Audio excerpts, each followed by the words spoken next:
First time ko mag-commute dito sa India and i-share ko sa inyo yung aking experience. Magulo ba? Okay ba? Anong experience nga eh. Ang kulit mo te ah. But anyway, bagong lahat ayan, magluto tayo ng buto-buto. Ano yan? Natural source of collagen. So gagawin ko siyang miso soup. So itong miso paste na gamit ko is galing pa yan Japan na nabili namin noong nakaraan. Nailagay ko na. Wala na tayong tutorial. I-search mo na lang is how to make miso soup. Ganon. Do madali lang rin naman to gawin 5 to 10 minutes tapos ka natutunawin mo lang yung miso soup. Doon sa kumukulo mong pinakuluan, then lalagyan ko siya niyang hindi ko alam kung ano yan. Basta nabili namin siya sa Japan din. Mix na sesame seed. Ay, inaamoy-amoy ko pa yung buhok ko. Amoy oil kasi ako. Dahil nagpamassage ako mga te, kaya parang nanggigitata yung aking buhok dyan. But anyway, ayan, ilalagay ko lang yan. Para kunwari haponesa tayo for today. Inamoy-amoy ko pa, baka panis na. Pero amoy ano siya, yung nilalagay sa takoyaki. May halo kasing bonito flakes din yan. So, ayun. Ito yung ating finished product. Miso soup siya na buto-buto ng lamb. And kakainin ko siya while nanonood ng K-drama. Ayan yung aking kanin. Fried rice siya na may egg and shrimp. Tapos ayun yung mga nakakalat sa aking mesa mga regalo yan ng pinsan tsaka tita ni Pavan na galing US. Dumating kasi. So, ayun, ang dami nilang bigay. Hindi pa namin naliligpit. Anyway, yung papanoorin ko is yung Taxi Driver Season 3. Season 3 na oo kasi talagang avid fan ako ng Taxi Driver. Isa to sa mga pinaka-favorite ko na K-drama kasi parang bawat episode may iba-ibang kwento. Tinutulungan nila yung mga tao na gustong matege, ganon. Ililigtas nila, tapos magre-revenge sila para dun sa tao na yon. And hanap ako ng hanap kung saan ko mapapanood yung season 3 mga te. So, buti na lang nandito siya sa Lukluk. Lahat tata ng K-drama, lahat mga movie, ganyan, nandito na sa Lukluk lahat. Parang one-stop shop siya ng mga K-drama, movie, and kung anik-anik. So, ayun na nga, balik tayo sa mga ganap-ganap namin dito sa India. Ayan, meron silang pa-fireworks today dahil birthday yata nung isa nilang guru, yung mga,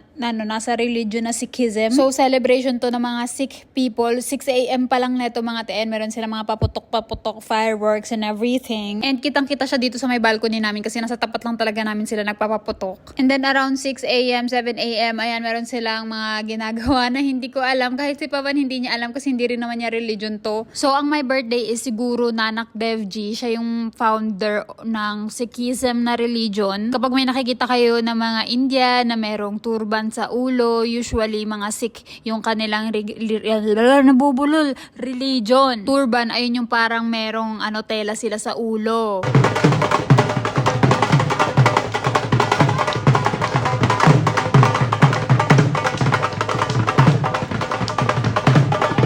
So, ayan, nung umaga, meron silang parade na ganyan dito sa loob ng society namin. Like, paikot-ikot sila. Oy, teka, baka may magko-correct na naman sa akin dyan. Dapat daw community yung gamitin ko, hindi society. Yun yung kasi yung gamit namin dito na term, society. Yun yung parang nakatira ka sa condo type of living. So, ayun yung term nila dito. Kaya ayun yung lagi kong ginagamit. And nasasanay na rin ako. So, ang meaning ng society is nakatira kayo sa parang gated community or parang condo type of living. Nakatira kayo sa isang apartment, tapos ganyan, may mga amenities, ganun po yung ibig sabihin ng society. So, if i-correct nyo ako na dapat community yung gamitin ko para mas maintindihan, nag-a-adjust nga ako dito, mag-adjust din kayo sa akin.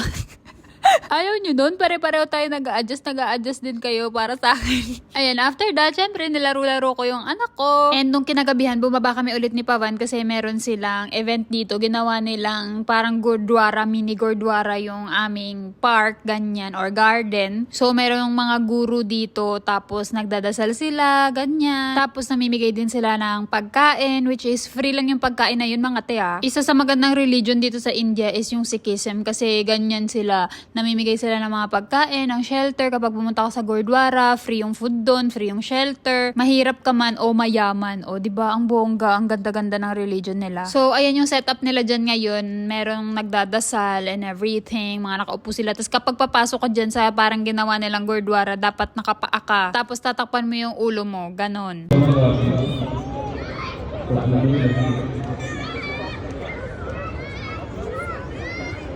किधर भी जाना हो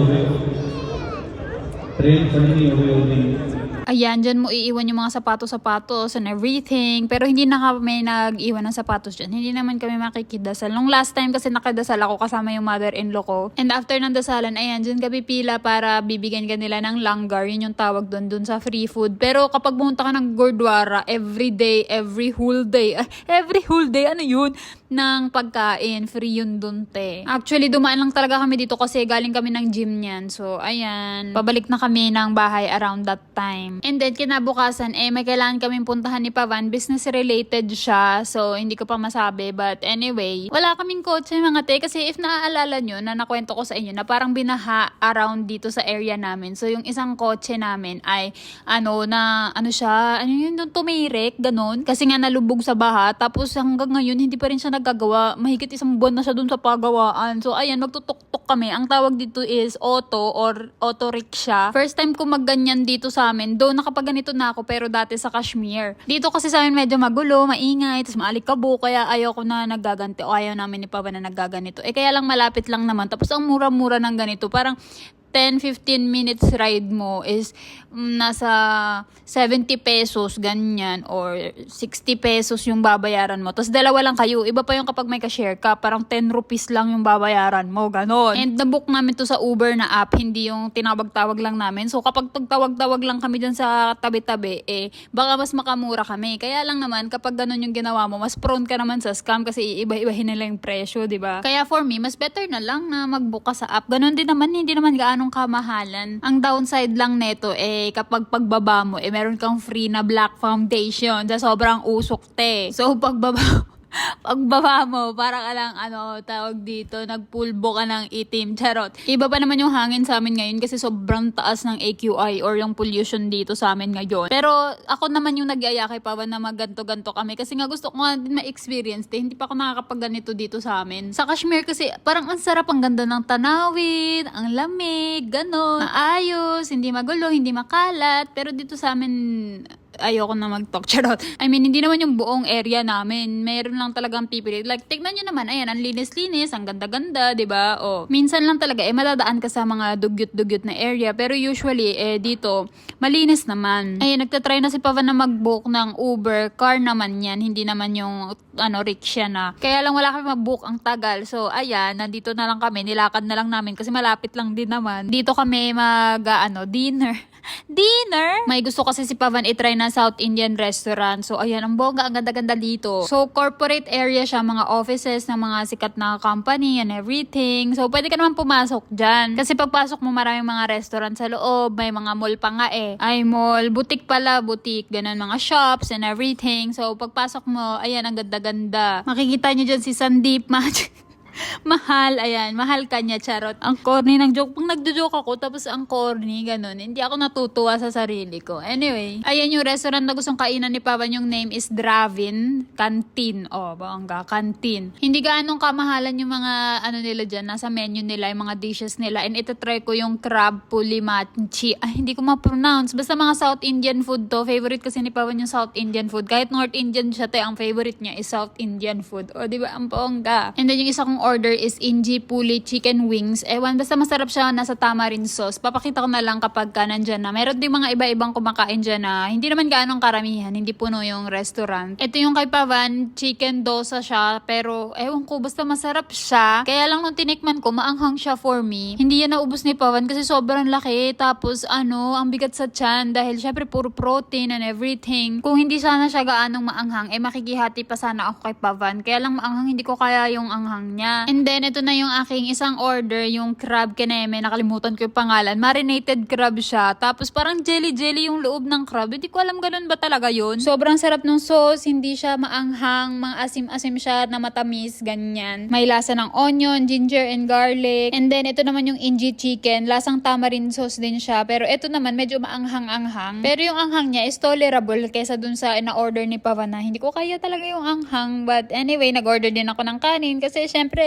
kailangan mabusog tayo, yung busog na busog. By the way, ayan yung sinasabi ko sa inyo na parang jelly yung laman ng crabs. Hindi ko alam kung luto ba siya o pero masarap siya, Para siyang natutunaw sa bibig mo, ganun yung lasa niya. Basta, ang hirap i-explain. Hindi ko alam kung luto siya o ganun ba talaga siya. Tapos ayun, naubos ko yung aking, anong tawag doon? Inji chicken. Tapos si Pavan na yan, hindi niya naubos yung kanya. But anyway, after that, dumiretso kami sa Ambience Mall, which is tapat lang naman neto. Kasi nga kailangan ko mamili ng sari or anything na traditional clothes para sa wedding nakakasalan namin, na-attendan namin. Nadaan kami sa Uniqlo, bumili si Papa ng 2 pantalon. Ang galing nga din sa Uniqlo nila kasi may ganito na yung parang check out. Tapos ayan, kapag gusto mo na ipatahi, ayan, meron babayaran na 100, free kapag 1,290 and above yung iyong bill. May ganyan-ganyan pa silang kineme, which is nakakatuwa. And then after that, pumunta kami sa mga shop kineme. Kaya lang, ayan, ang hindi ko gusto sa sari is, alam mo yun, sobrang ganda niya. Kaya lang, kadalasan kapag gusto mong bumili, mga hindi patahi. So, ikaw pa magpapatahi. Kaya madalas nakikita nyo ko na hindi sari yung suot ko kasi mas madali isuot yung iba tsaka mas madali bilhin. Eto, sobrang gustong gusto ko talaga siya. Kaya lang, like, OA na pagkagusto. Kaya lang dito sa shop na binilhan namin, hindi sila mismo yung magtatahi. Parang ibibigay pa namin sa ibang patahian. Ganon. So, ang hassle, diba? But ayan, ang ganda niya sana, diba? Parang elegant ka lang dyan. Ganda-gandahan ka lang. Plan ko balikan niya next time kapag may a-attendan ako ng kasal tapos maaga sinabi sa akin. Ganyan. May time to prepare ako. And then, ito naman yung isa. Ayan. Ang ganda niya. Kaya lang, ayun, hindi ko talaga siya mabili kasi nga yung kuya, sabi niya, after ko mag-decide kung ano yung gusto ko, sabi niya, hindi daw sila yung mag-stitch or magtatahi ng sari. Ayan, ang ganda, diba? Bongga ka dyan. Ganda-gandahan ka, te. Mag-check pa sana kami sa ibang shops. Kaya lang, ayun, pasara na. Kaya, syempre, nag-uwian na lang kami. Napadaan ako dito sa may Cinnabon. Ayan, nag-order ako ng pecan bon nila. Ay, ang sarap-sarap, te. Lagi ko yung binibili kapag nandito kami sa may Ambience Mall. Binilhan rin namin yung yaya ni Hiraya. Kaya lang, ayaw niya nung, anong tawag dito, cinnamon, smell, ganyan. So, dito ko lang na-realize, pangalawang bili ko na sa kanya. Kasi nung una, akala ko ayaw niya lang nung parang bread na nasa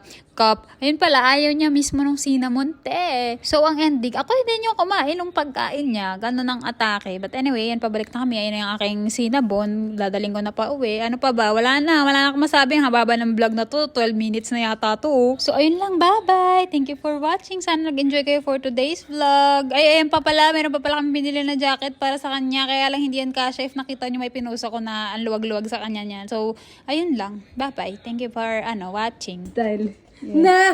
Yes,